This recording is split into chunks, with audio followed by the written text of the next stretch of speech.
My name is Jane Conway, and this is Mr. Joe Neppy.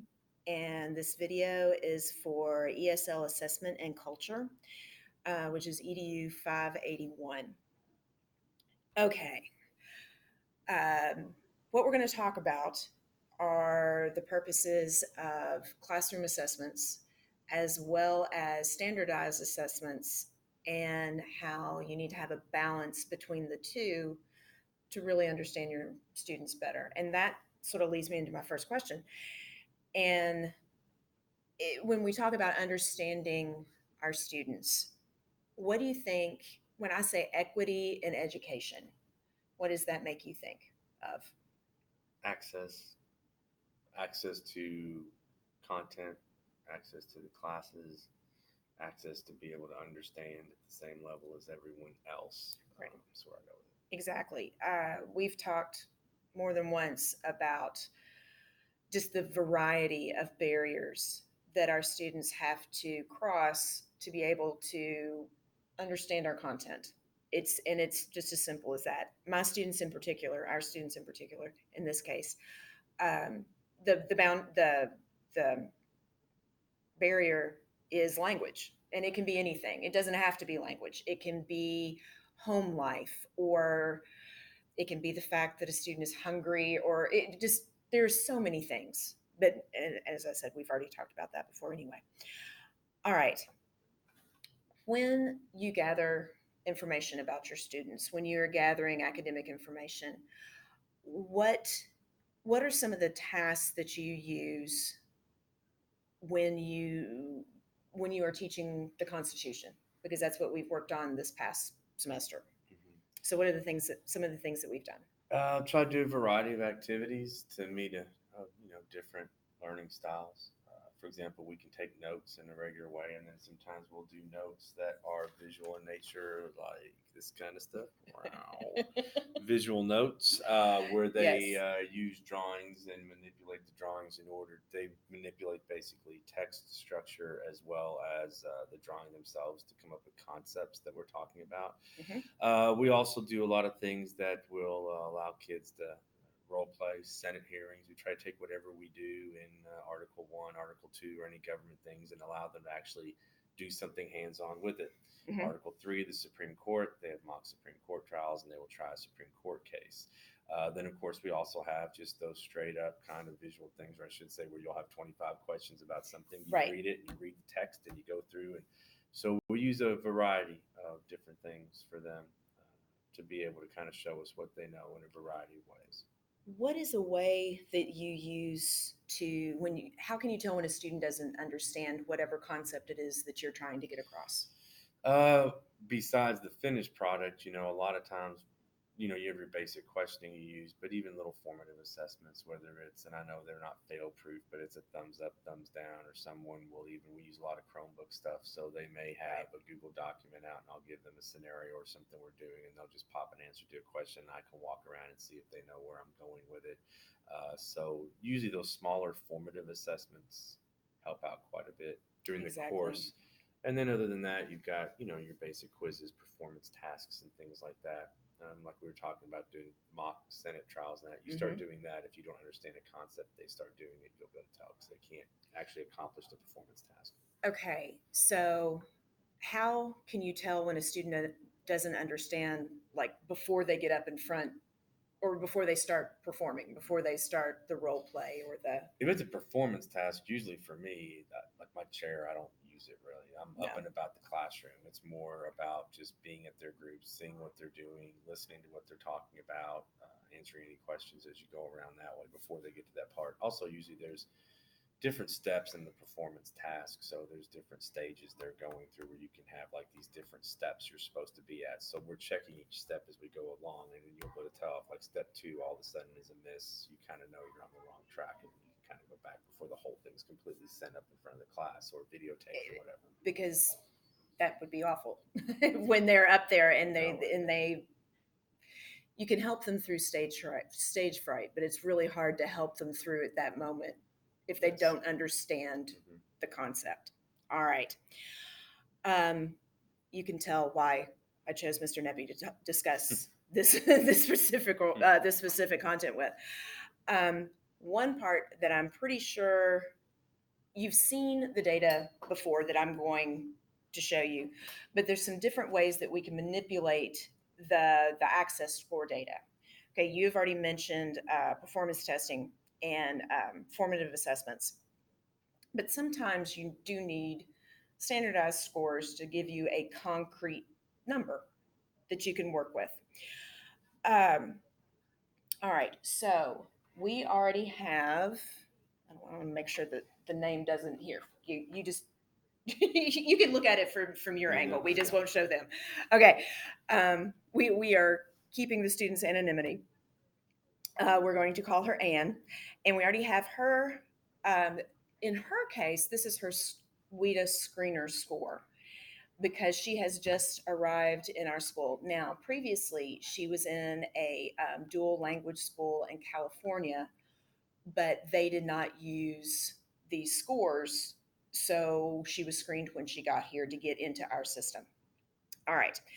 So you will see in front of you a variety of scores, but you only really need to focus for this information anyway on four.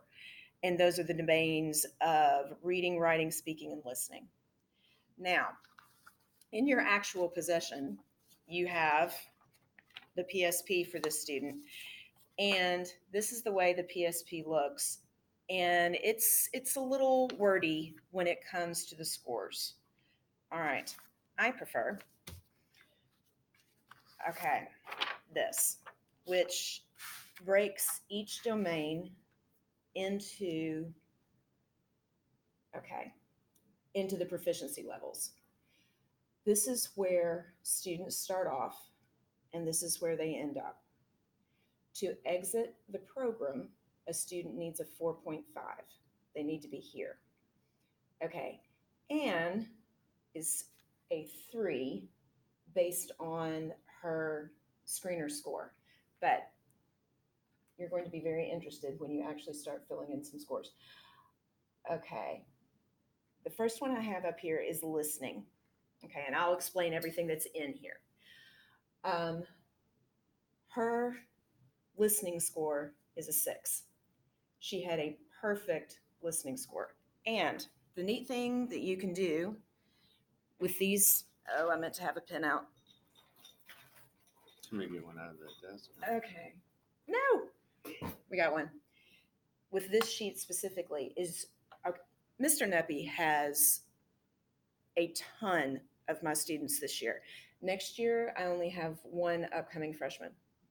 This year, we had 500,000 freshmen. So you have a bunch of my students.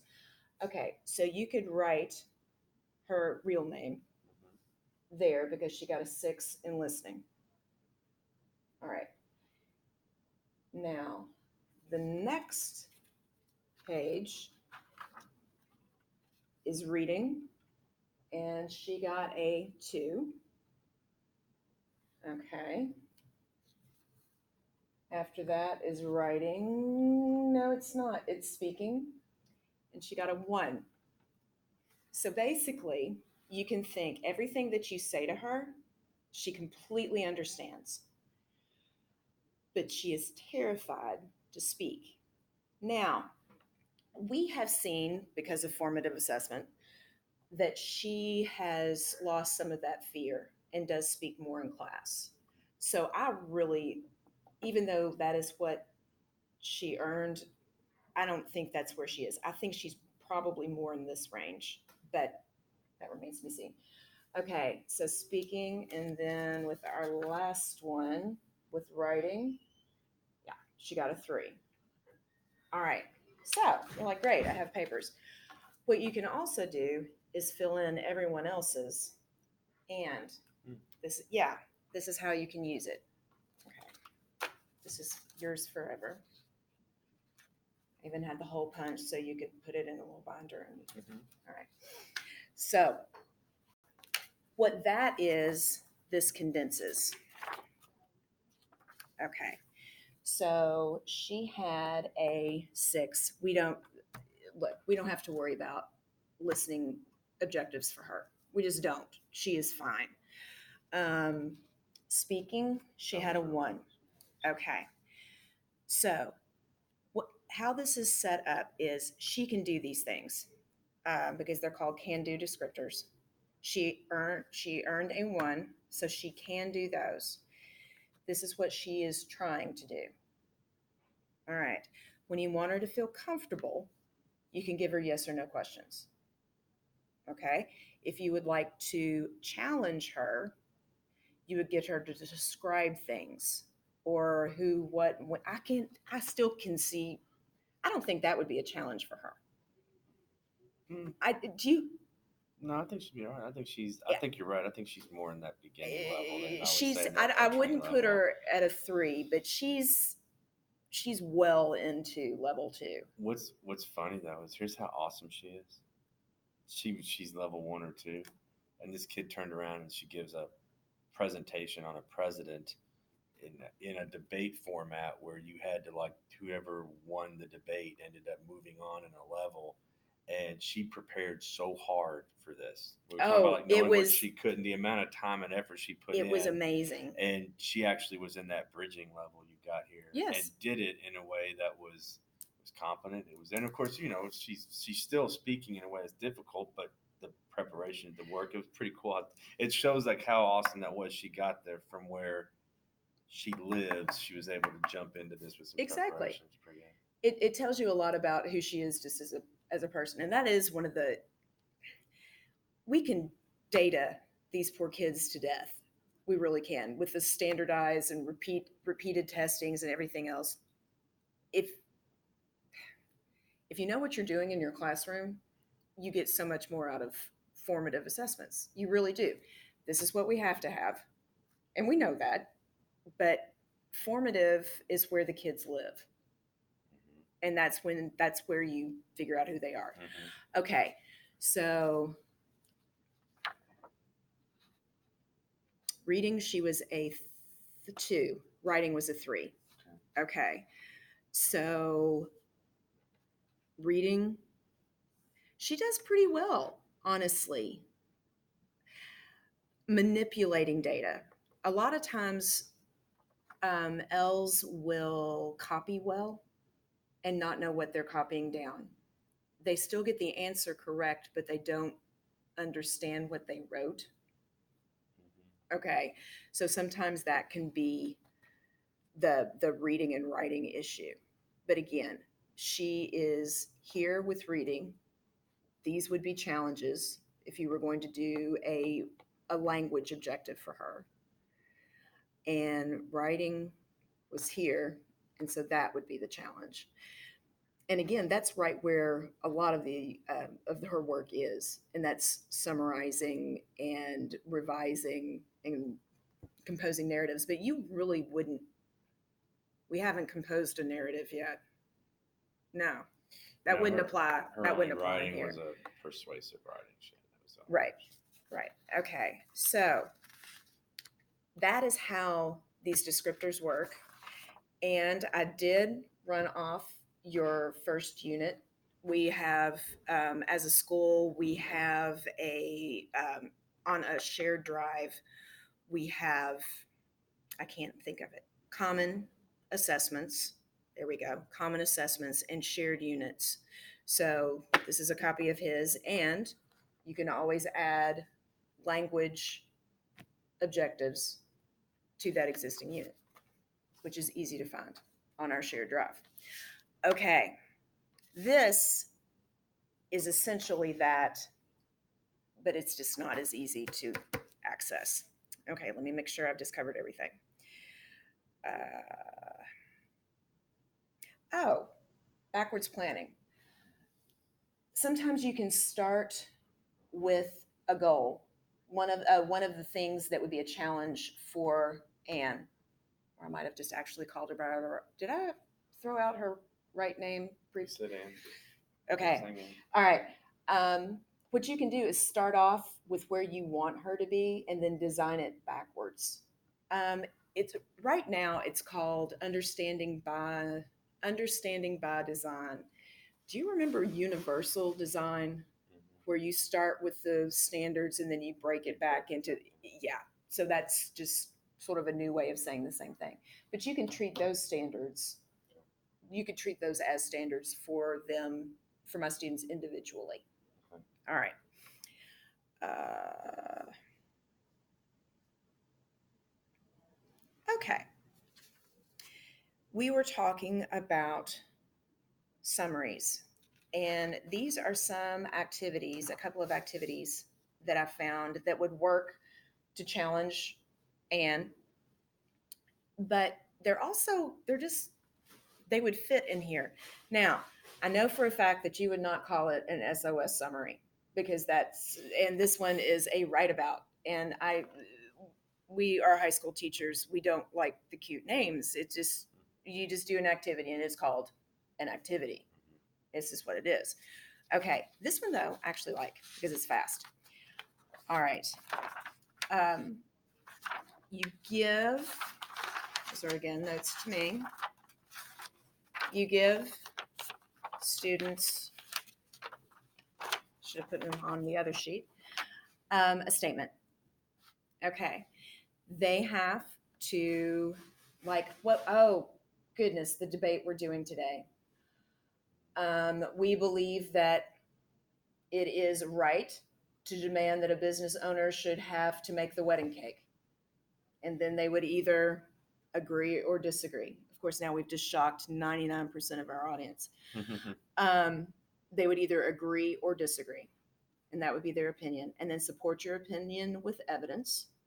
1, 2, 3. Okay, short, sweet, to the point. And again, it involves the student in their own assessment. If they, well, first of all, if they can't tell you what the statement means, okay, then there's a problem there. If they can only give an opinion, we have a student that gives an opinion but bases it on absolutely nothing. But if they can give an opinion and not support it with any evidence, okay, that shows them the holes in their learning. Okay. And afterwards, again, you can take it a step further and ask them, did you have enough evidence? No. Well, what can you do to get more evidence? Where can you find the evidence? So, okay, that's a good one. Once they do that, you can use it as discussion, as I just said. You can also collect the sheets. And here is a data collection sheet that would help you chart whatever it is that you happen to be. You can use this for language goals. Did student X, could she summarize? Okay. On this day, on a different assignment, summarizing was there an improvement? Was there not an improvement? It's just a way to chart data. Okay, so there's that. You can keep that. I'm giving you all sorts of just joyous pieces of paper. This is another one, but I think, honestly, I think it's sort of similar to something you already do. But again, it's just another way that they can summarize what they've learned, and then you can fill it in, you can check to see their understanding, and then you can use it for instruction the next day. It can help you form groups or whatever it is, figure out what you need to reteach. Okay. You have already mentioned on your own the things I was going to mention next, and that is just different forms of formative assessment. Bell ringers, exit slips, Chromebook surveys, whiteboards, role plays, thumbs up, thumbs down.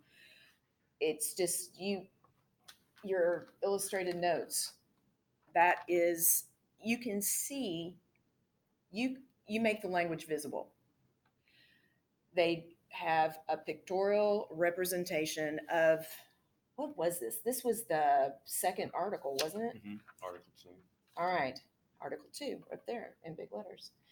And a student could looking at their notes, explain it to another student as you monitor, and you can see whether or not they understand. And you check it off on your little form sheet.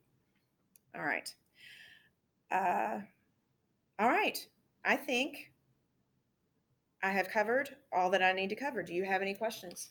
Nope, I just appreciate it. It's good ideas, the SOS, the write about, and the color chart definitely am- makes more sense to someone like me than the actual Than- proficiency goals paper where it's just than written that. down. Yeah, that's a that little, one's not that's as good as right. this Well, one for me. and I like the fact that you can put names on it because it just makes it very real. Anne needs to improve on, okay, she can do that. She's feeling a little squeamish today. I can stick to this column. Okay, she's feeling full of herself today. I can challenge her today and move it on up the scale. All right. So thank you very much. Thank you, Colin. Thank you. Appreciate it. Thank you.